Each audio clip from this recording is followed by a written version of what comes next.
spinning beach ball. Oh my God. See, it says you are live. We are live. Hello, hello, hello.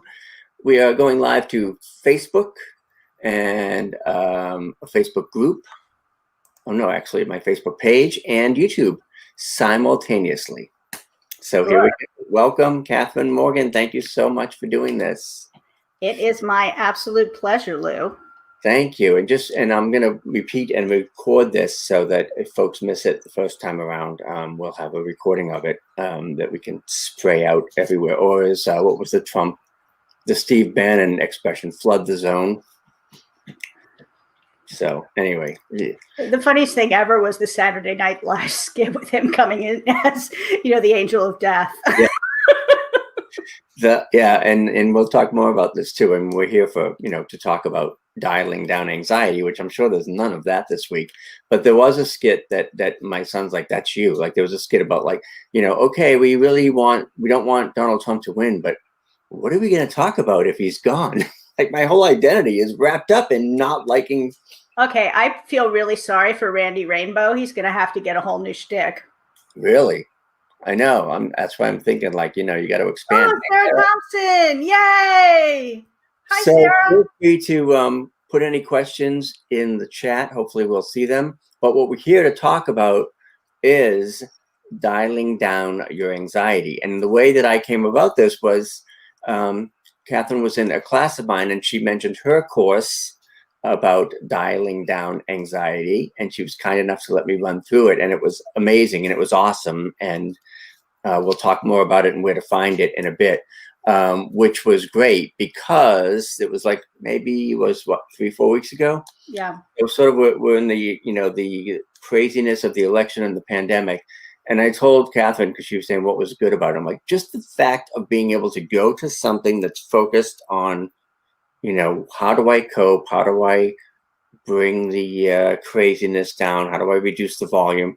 And it's a 10-day course, and I did pretty well. I got through 9 days. I got one more to go, and I think the thing I liked about it was that I could do it at my own pace, but it always helps to have the accountability and somebody sort of pushing you to do it.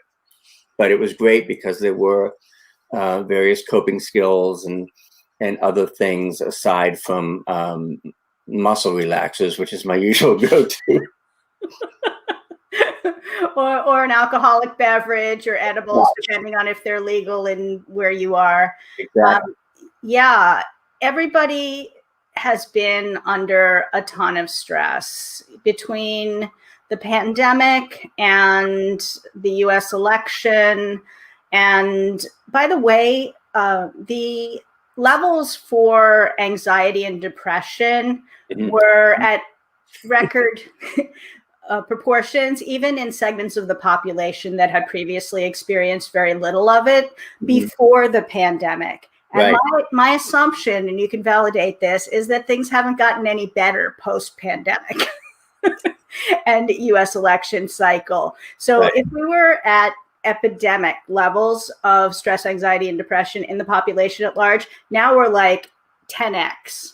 Yeah. So my whole reason for doing this was like I could feel the trauma in the ethos, and friends who are open with that stuff are like, yeah, my anxiety is an 11. I'm like, well, I've built tools or I know strategies to fix this because in my real business I work with people in career transition, and few things send people spiraling into anxiety faster than losing their job or quitting their job or having their business implode. Like financial collapse or the perceived financial collapse sends people, skyrocketing in anxiety. Yes. That's where I learned all these tools. So I thought, well, they work for professionals. Let's just put them out there so people can use them and feel better. Yeah, I know. Because when we all started talking about the deadly quote unquote new normal and pivoting and all that stuff, even if you may have lost a job, you may be a business owner, a restaurant owner, or if you're entrepreneurs like us, things have never been more unpredictable. Now, fortunately, personally, I didn't really have a downtick, but since summer, it's been a bit of a roller coaster, and that's really unnerving. So I think it's like I've kind of seen that like as the perfect storm of COVID politics, and race relations maybe. And that's like these three things coming together to just create this crazy, hi Catherine, other Catherine's here. Sarah suggests Ativan. I'm not opposed to that, but I know you have other ideas. I do. It's a personal decision. You do what you need to do. I'm not here to prescribe, but I'll tell you what I've been doing that's been working. I've been dropping into box breathing. One of the days of the course is about breathing. And Brene Brown recently talked that there are only two groups of people she hears talking about breath techniques. One is like yoga studios, and the other is special forces. So that could be like the start of a joke. What do yoga studios and special forces training have in common? And it would be breathing techniques. But for people who don't know about box breathing, this is something that you can use in bed when you're having trouble falling asleep, which is when I use it, or before a meeting or during a meeting. Like, it's a stealth technique, the doctor's office, waiting for your mammogram results, whatever. So it's a cadence, and I know Lou's a musician, so he'll get this. It's got to be all at the same tempo. So whatever your tempo is, 1, 2, 3, 4, each side of the box, equal sides, has to be the same tempo. So it's inhale, 1, 2, 3, 4, hold the air in your lungs, same count, 1, 2, 3, 4, exhale, 1, 2, 3, 4, keep your lungs empty, 1, 2, 3, 4. And you just keep going through this cycle. And I find by as you calm down a little bit, because at first your cadence might be pretty fast, and then you slow it down over time. And what this does is it tells your body, oh, I'm breathing longer and slower. I must not be in danger. So instead of having your anxiety ratchet up with shallow, quick breaths, you're telling your body it's safe, and then kind of tricking your brain to like shut up about being in danger. You're just going to sleep, or you're just going into a Zoom call, or you're just having your performance review or whatever. But I can't recommend, I swear I cannot recommend box breathing enough. And every time I'm like, can't fall asleep, I'm like, box breathing. Yeah. And it's funny because some of those, you'd think like, oh my God, I'm going to have to spend $1 gazillion on counseling a psychiatrist. But some of these coping mechanisms are so simple, like box breathing, which I will admit, before I heard what it was from you, I assumed it was crawling into a box. Which has been my personal temptation. But it is not that. It is breathing. What about some other coping skills? One of the things that you talked about in the course, because you had a guest on, and she was talking about things that you can do, like even if you're on a Zoom and you're starting to panic, which is sort of off camera, but you can still use it to calm yourself. Like, absolutely. Shweta Shimani is a bioenergetic wellness practitioner who I personally work with and adore. But she did give us some stealth techniques, and one is so simple, it's kind of amazing. So when normally your tongue is hanging out on the roof of your mouth, and you're like clenching your jaw a little bit, and the tongue's like glued to the roof of your mouth. And she said to me, let your tongue lie like a rug in the bottom of your mouth. And that's something that if you weren't speaking on a Zoom call, you could easily do. Nobody would see your face change or anything. And it really does just take your anxiety down just a little bit. I don't know why exactly. I think she said it stimulates the vagus nerve, but that was one thing. The other thing she said is a pressure point, that if you look between these fingers and you go down to where the bones connect, you can either, if you have your hands in your lap like you would during a call, you could just be rubbing it or tapping it. And that is apparently a big stress reliever. I was just on a training with her and some women's group, and we all did this with like a release. It was amazing. I'm like, well, there's a stealth move. Nobody's going to, like, I'm doing it right now, but you can't see that, right? Right. Yeah. So Zoom call, stressful. You're presenting your project. You don't know how your boss is going to react. You're like, oh yeah, I could use a little this. And the other ones are ones that you can do by yourself. My favorite is the I'm okay one, which is 3 fingers like this, and and then you let the round do like above like glasses where it would go. And this is my favorite. And you just leave it there and breathe until you feel the pulses start coming in your forehead. It also, for those of us with TMJ and who clench a lot, this just, it gives like a whole relief thing here. So that's one.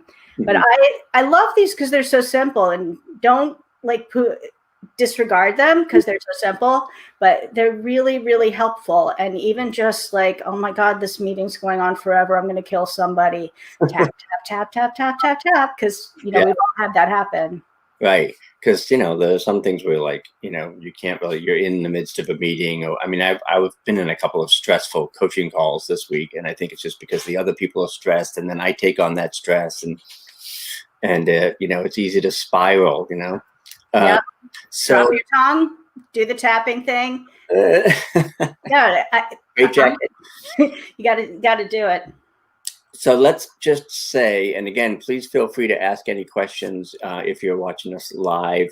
If you want tips for dialing down your anxiety, which is the course that Catherine created that we're talking about. Let's just say that you're a little obsessed with the election results, which is natural, I guess, and you're glued to CNN, and you can feel you're just like every time they dump another bunch of votes, you're just like, is it a good idea to just turn that off or unplug? Or, I mean, how do you, like a lot of times, like, all right, I'll do a digital detox, but at this point I can do about 2 hours, and then I'm just, Right. I think it's, once again, whatever you need to do. If you need to unplug because you're losing your mind, unplug, take the dog for a walk, or whatever your thing is. But, I find it helpful to dialogue with your fear because it's there, it's talking to you, it's going around in your head. Sometimes it's helpful to say, okay, so what do you got for me? Let's just put this stuff out on the table and talk about it. Elizabeth Gilbert always personifies her fear, that it's along for the ride, because we have fear for a reason. And she says, but fear is a primitive response, and it doesn't get to drive the car. It doesn't get to put on the radio. It doesn't get to pick the snacks. Fear comes along for the ride, but it's in the back seat. Like it's in the place that it should. And I'm sure you noticed in the course, I personify my fear as a physicality. It's a combination of a black pug and a gargoyle, and I call him Seymour. And I talk to Seymour. You can talk to Rocco, but I'm Seymour. What do you got to tell me? Oh, this course you're putting out, no one's going to buy it. You're a total loser. You're going to, people are going to make fun of you. Who are you to do it? You're not a mental health professional. What the heck do you know? Like, dish it up. And then I'm like, okay, thank you so much for your feedback. Go to your dog bed. But it gives you some sense of control, and you're not trying to push it down. Generally, I don't find pushing it down works because it just comes back stronger.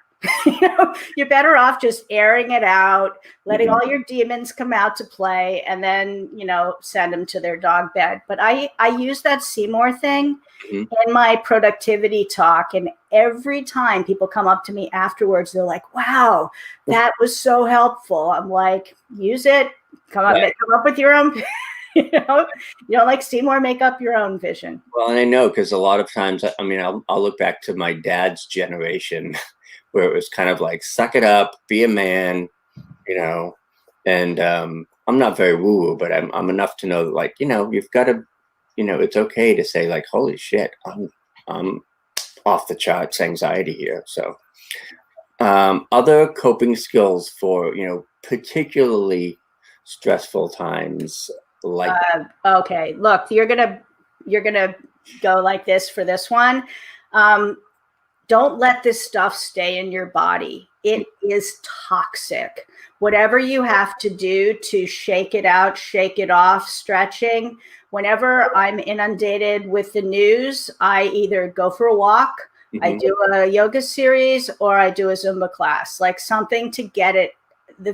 If it sits here, it's headaches, sinus thing, stomach aches, digestive issues. Like, it's not good for your body. So know that this stuff really is toxic, and it's very sticky. Like, you do your boxing, right? To get it out of your system? Pretty much every morning, which is great, because honestly, I think if I wasn't able to punch something and not get in trouble, then I'd lose my mind, because it's a really good release, and you could just kind of let it all go. The other thing I've been doing more recently is like giving myself permission to take naps, take a break. Naps are great. I'm a big nap fan. I'm always just this side of a coma. I am not one of those high energy people. I know, and it depends on the day and everything, but now I've got Rocco trained. I swear to God, he goes to the bedroom door at 3 p.m. because that's usually nap time, and he wants to take a nap at the time. So I blame him. I'm like, well, I had work to do, but Rocco wanted to take a nap, and I had to keep him company. So and it's so funny with the dogs. I mean, they've got their little routine, and they get, Rocco's like, daylight savings time. I don't care what the clock says. It's time to eat. So. Oh yeah, animals and daylight saving. The time change either side. They're like, yo, you with the thumbs, go open the can. Yeah, really. And then I mentioned that yesterday I actually canceled my afternoon and went for a massage, which I rarely do. I feel like, and a lot of entrepreneurs, I think, are like, I have work to do, and I have clients, and I have to take care of them. It's like, well, you have to take care of you too, right? I actually think that has to come first. And when the pandemic hit, I actually flip-flopped everything. I'm like, my self-care comes above everything, comes above my business, because I will not be able to be there for my clients, give my clients the best information. Like, I know you really care about the people you work with too. I can't serve them properly if I'm like from not sleeping or just not being clear. And another thing I had to do is just be realistic and say, you know what, my productivity is not what it was pre-pandemic. My to-do list has shrunk. Mm-hmm. And, I have like the 2-3 max things that might get done this day, and everything else is on the maybe doing or the never doing list. Like my whole thing, because everybody else I'm seeing in our Facebook feed, we've got a zillion mutual friends, people saying, I don't know what happened to my productivity. I can't focus. I'm like this. I'm like, hello, pandemic. Like, just back it off a little bit. Like, right. Ruthless priorities. Yeah, and that's the other thing. I'm trying to recall in the course if you talked to any about balance, because especially moms or dads with their kids. Oh my God, I can't even imagine. I mean, qigong. Cheryl, yeah, I'm it works, right? I'm here homeschooling for second graders and stuff. I'm like, how is that possible? And then if you're expecting that you're going to be putting in the same amount of time with your business or with your job, it ain't happening. Like, it's just not realistic. Yeah. That's a down, it'll feed a downward cycle, right? So you have all these things on your list, you're not getting to them, then you feel like a big loser. Then the noises in your head are just like, you're such a total loser. What are you doing thinking you can run a business? Yeah. Right? So taking things off, doing very small things. Some days you're not gonna be able to do anything. Just like, turn the laptop off, go for a walk. Like, seriously. And then, but do one thing so you don't start the next day beating yourself up saying, I didn't do anything yesterday. Well, you did do like a little thing. I think we really have to go back to time management basics and just do small steps every day. Small steps build to bigger things. Like, some people have been writing books and have been really creative and stuff. And some people are like, I can't string a sentence together. Like you are. Right? The other thing, there's there's pressure. Like, well, what are you going to do during the pandemic now that you have to stay at home? Aren't you going to write your novel or? Yeah. I started doing church. There you go. So, but that's the thing. I don't think you have to. No, you can't. And I couldn't do anything for the first couple months. I'm walking around you know, if you put up a poll, the three things I've mostly said are WTF, Right. WTAF, Hmm. and then there's like category C is anything else, but the big ones would be like WTF, WTAF, like, right? Yeah. What? Often turn to humor or sarcasm. Maybe it's just my nature being from Boston or whatever. But That's why we're friends. yeah. And sometimes my wife gets mad and she's like, "Is that how you want to be remembered?" Doing these. I've done like these Trump parody, not Randy Rainbow level, but like little songs. That one was pretty good.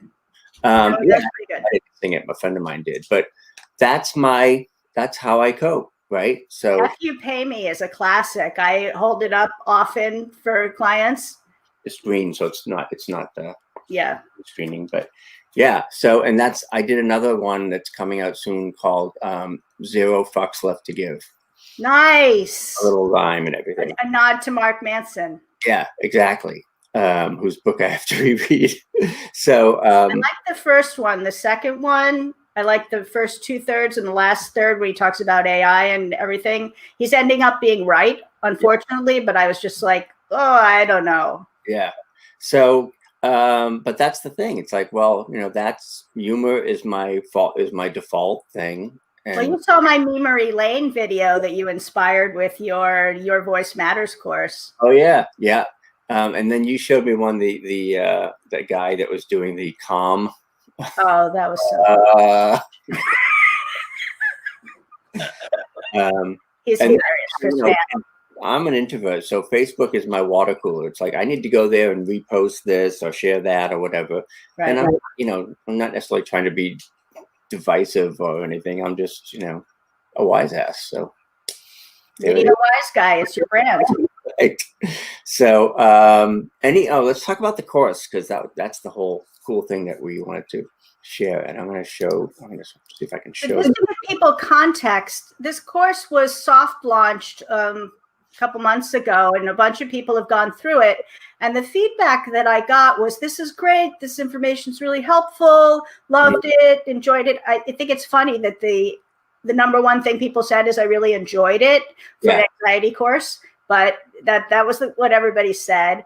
And a bunch of people, one person said, these emails come too fast, meaning daily. I didn't get a chance to do it. I'm like, it's a 15-minute time commitment. If you can't find 15 minutes in a day, you have a time management problem. It's not the cadence of the emails. Right. So I just kind of called nonsense on that. Yeah, and they're video lessons, so you can really watch them anytime. And what I was trying to do is saying, okay, before the end of the day, I'm going to set aside 15 minutes. Right. And that's loo time. And that's the other thing I liked about it, was like I felt like I was doing something, taking action and doing something productive to combat all the stress. Exactly. But one of the things that came out is, you know what, I'd really love some accountability with this. I'd really love to have just the commitment of a Facebook group or some interaction to make sure that I'm doing it and to talk about the topics. I'm like, okay. So Lou recommended that I do a Facebook group about it and play the videos and interact and talk to people about what they're struggling with every day. And that's what we put together.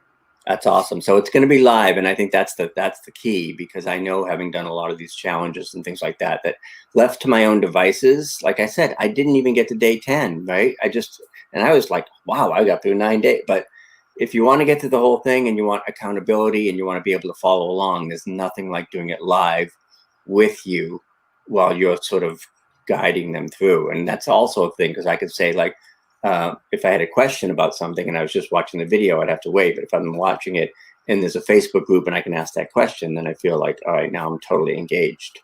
So you're going to tell us when you're going to start that and how it's going to look. Okay, so we're going to start on the auspicious day of 11/11, so November 11th, next Wednesday. I'm going to go live every day at, I think I said 3 Eastern. and we'll play the videos. Sometimes there's a training video for me. There's an email description. There's some links to other stuff. We'll watch the videos. We'll talk about the other resources. I'll personally answer any questions anybody has.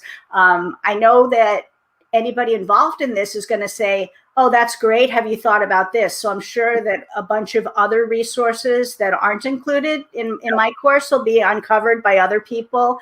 And it will be really interesting to see what's working for people. So we'll have the accountability, every day for 10 days. And I think it's going to be a lot of fun. And the timing is impeccable. So yeah, not like anybody's experiencing any right now. Exactly. So we'll include a link afterwards underneath on the recording and stuff, because it's a little bit of a longer link. But what's the easiest way to find the I Dial Down Anxiety course, live course? The live course is on my blog, on my company. All of it's long. So just look for the links. Okay. We'll link it around. I should have bought a short link. Bad me. We've had a few things going on. So. Yeah. But yeah, I highly recommend it. Again, it's not woo-woo, it's practical. Oh no, this is practical. This is for professionals. The people I work with are usually senior managers, executives, and founders of companies. So this is stuff that I have used personally and has worked for my clients for 10 years, because my clients come to me in incredible states of anxiety, financial collapse, death in the family, divorce, like the big stuff that we're all struggling with. So this stuff works. Yep. And it's, like I said, it's practical, it's timely, it's relevant, and it's easy. It's not easy. I mean, 15 minutes a day. You have 15 minutes a day, and sometimes it's not that much. Right. And it really helps, because honestly, I know, like, I'm certainly not alone in not being able to sleep, and eating oddly, eating has not been a problem. I've been able to do plenty of that. So, but whatever it is you may be struggling with, whether it's the election or the pandemic or just the whole everything altogether, this is a really good way to alleviate some of that stress and again, cope. It's just a matter of kind of like, how do we get through this? It may be a while. So it's going to be a while. I mean, Chicago, we're shut down again. Yep. So yeah. And my plan B was like, well, I'll just, go find an Airbnb in the south of France or Italy or something. But apparently I can't leave. So I'm stuck here for a while. We're all stuck here for a while. So, yeah. Any other final kind of tips, ideas, like immediate, like, okay, one thing. People get real wrapped up in their anxiety, and they feel like it controls them, and they don't have any control over it, which is exactly why I named this I Dial Down Anxiety, because it's a volume knob. You know what lights you up, that news service, that social media platform, that relative, that toxic coworker. Like, we know what dials it up, but there are strategies and tactics that you can use to dial it down. You have more control over this than you think, folks. Exactly. So excellent. All right. We'll put the links for the I Dial Down Anxiety course, which is awesome. Live. It's live. That's the key, I think, being able to follow along. Live. Yeah, because everybody said it would be, the information was great, but I'd love some accountability. I gave it to you. Here it is. Yeah. All right. All the links will be in here. We're going to rebroadcast this in case you missed it. And Catherine Morgan, thank you so much for doing this course. Thank you, Lou. For being you. It's awesome to see you. Thanks, Lou.